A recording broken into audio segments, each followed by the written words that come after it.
আলাইকুম। সকল প্রতিবন্ধী ভাই বোনদেরকে শুভেচ্ছা ও অভিনন্দন। বিভাগীয় ময়মনসিংহ ডিপিও নির্বাচিত করার জন্য সকলকে ধন্যবাদ। সকল প্রতিবন্ধী ভাই বোনদেরকে শুভেচ্ছা, ঈদের শুভেচ্ছা, ঈদুল ফিতরের শুভেচ্ছা। তো বিশেষ করে আমরা ডিপিও যা একত্রে সংগঠিত হয়েছি, মানে প্রতিবন্ধী ব্যক্তিদের উন্নয়নমূলক কাজের জন্য, যে আসলে আমাদের কর্ম পরিকল্পনাগুলি কীভাবে বাস্তবায়ন করা যায় সে লক্ষ্যে আমরা একত্রিত হয়ে কাজ করতে আগ্রহী প্রকাশ করেছি। তো সেই হিসেবে আমরা ডিপিও আমাদের শিক্ষা, বাসস্থান, প্রতিবন্ধী মানুষের শিক্ষা, বাসস্থান, ভাতা বৃদ্ধি, কর্মসংস্থান, ক্ষুদ্র ঋণ, বিভিন্ন বিষয় নিয়ে আমাদের কাজ করার প্রয়োজন। তো আমরা আসলে গ্রাম পর্যায় থেকে শহর পর্যায় পর্যন্ত সকল প্রতিবন্ধীদের আমাদের বিষয়টা হচ্ছে সকল প্রতিবন্ধীদের একত্রিত করে আমাদের তৃণমূল পর্যায়ের প্রতিবন্ধীদের কীভাবে বিভিন্ন ট্রেনিং দক্ষতার মাধ্যমে বাস্তবায়ন করা যায়। যে আমার সংগঠন হচ্ছে নেত্রকোনা জেলা, আটপাড়া থানা। আমার সংগঠনের নাম প্রতিবন্ধী ব্যক্তি উন্নয়ন সমিতি। সেই সংগঠনের আমি সাধারণ সম্পাদক হিসেবে কাজ করছি। সে বিষয়ে আমরা প্রতিবন্ধী রেজিস্ট্রেশন প্রাপ্ত সংগঠন। আমরা 2000 সাল থেকে কার্যক্রম পরিচালনা করে আসছি। প্রতিবন্ধীদের ক্ষুদ্র ঋণ, প্রতিবন্ধীদের আর্থিক সহায়তা, প্রতিবন্ধীদের কর্ম পরিকল্পনা, প্রতিবন্ধীদের শিক্ষার প্রসার, প্রতিবন্ধীদের জীবন মান উন্নয়নের লক্ষ্যে আমরা বিভিন্ন ধরনের কার্যক্রম পরিচালনা করে আসছি। আমাদের বিশেষ করে আমরা বিভিন্ন ট্রেনিংয়ের মধ্যে আমরা অনেক কিছুই জেনে থাকি, সেগুলি আসলে বাস্তবায়ন কতটুকু হয় সেই বিষয়টা আমাদের খেয়াল রাখতে হবে। তো আমরা চাচ্ছি যে সকলের সাথে কাঁধে কাঁধ মিলিয়ে একত্রিত হয়ে কিভাবে প্রতিবন্ধীদের জীবন মান উন্নয়ন করা যায় সেই লক্ষ্যে আমাদের কর্ম পরিকল্পনাগুলি, আমাদের কার্যক্রম পরিচালনা করতে হবে। আমরা বিভিন্নভাবে বিভিন্ন সময় বিভিন্ন ট্রেনিংয়ের মাধ্যমে পরিকল্পনার পরিবর্তন ঘটাতে পারি, বা পরিকল্পনাগুলি একত্রীভূত করে যেভাবে আমাদের প্রতিবন্ধীদের জীবন মান উন্নয়ন করা যায় সে লক্ষ্যে আমাদের কাজ করতে হবে। বিশেষ করে প্রতিবন্ধীদের গণপ্রজাতন্ত্রী বাংলাদেশ সরকারের কার্যক্রম এবং ডিপিও সংগঠনের 9 দফা দাবিকে আমি পূর্ণ সমর্থন জানাই। সেই হিসেবে প্রতিবন্ধীদের ভাতা বাস্তবায়ন বা ভাতা বৃদ্ধি করা, আসলে একজন প্রতিবন্ধী মানুষের 850 টাকা মাসিক হারে ভাতা দিয়ে আসলে তাদের জীবন মান কতটুকু উন্নয়ন হয় আমি জানি না।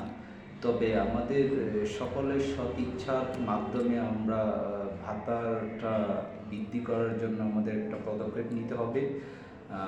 দ্বিতীয় দফা হচ্ছে শিক্ষা প্রসার।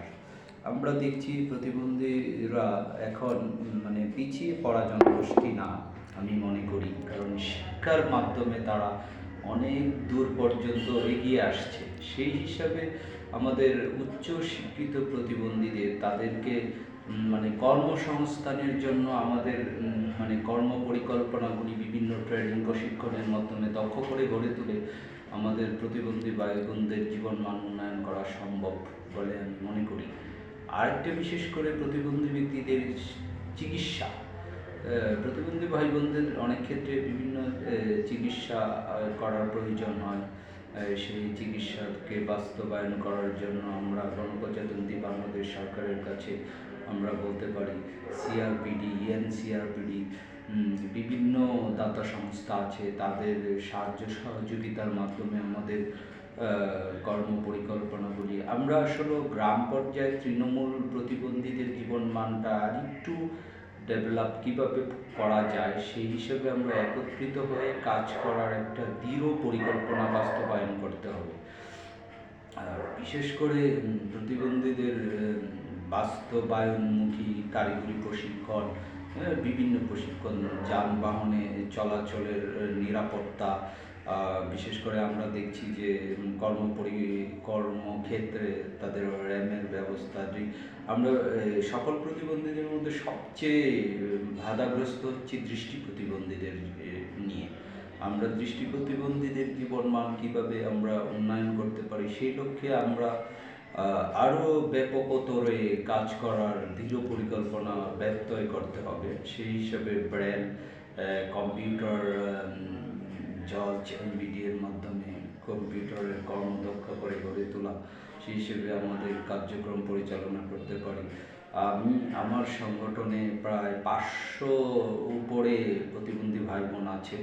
আমরা আসলে বিভিন্ন ফান্ডের কারণে তাদের উন্নয়নমূলক কার্যক্রম করতে ব্যাহত।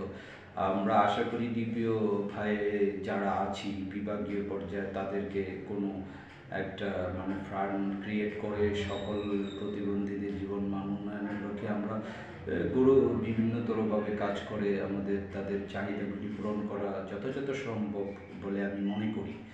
আর আমাদের প্রতিবন্ধীদের জীবন মান উন্নয়নে বিশেষ করে সুশীল সমাজ থেকে শুরু করে রাষ্ট্র, সরকার সকলের সৎ ইচ্ছা, সৎকে নিঃস্বার্থহীন ভাবে যদি আমরা কাজ করতে পারি তাহলে আসলে পিছিয়ে পড়া জনগোষ্ঠী বলতে বোঝায় না। সেখানে প্রতিবন্ধীদের জীবনমান উন্নয়নের কাজে আমরা যদি পিছিয়ে পড়া জনগোষ্ঠী বলবো না, আমরা যদি সকলের সচেষ্টার মাধ্যমে আমরা পিছিয়ে পড়া জনগোষ্ঠীকে বাদ দিয়ে আমরা আসলে কখনো দেশ ও জাতির উন্নয়ন কল্যাণ সাধিত হবে না। সেই হিসেবে তো আমরা আরও বাস্তবায়ন করতে পারি সেই লক্ষ্যে বিভিন্ন কার্যক্রম পরিচালনাতে আমি বিশেষ করে 2012 সাল থেকে প্রতিবন্ধীদের অর্গানাইজেশনে কাজ করছি বিভিন্ন লক্ষ্যে। সেই হিসেবে বিস্ক্যান, টার্নিং পয়েন্ট, এইচডিএসির বিভিন্ন স্বেচ্ছায় আমি আমার প্রতিবন্ধী ভাই বোনদের জন্য কার্যক্রম পরিচালনা করতে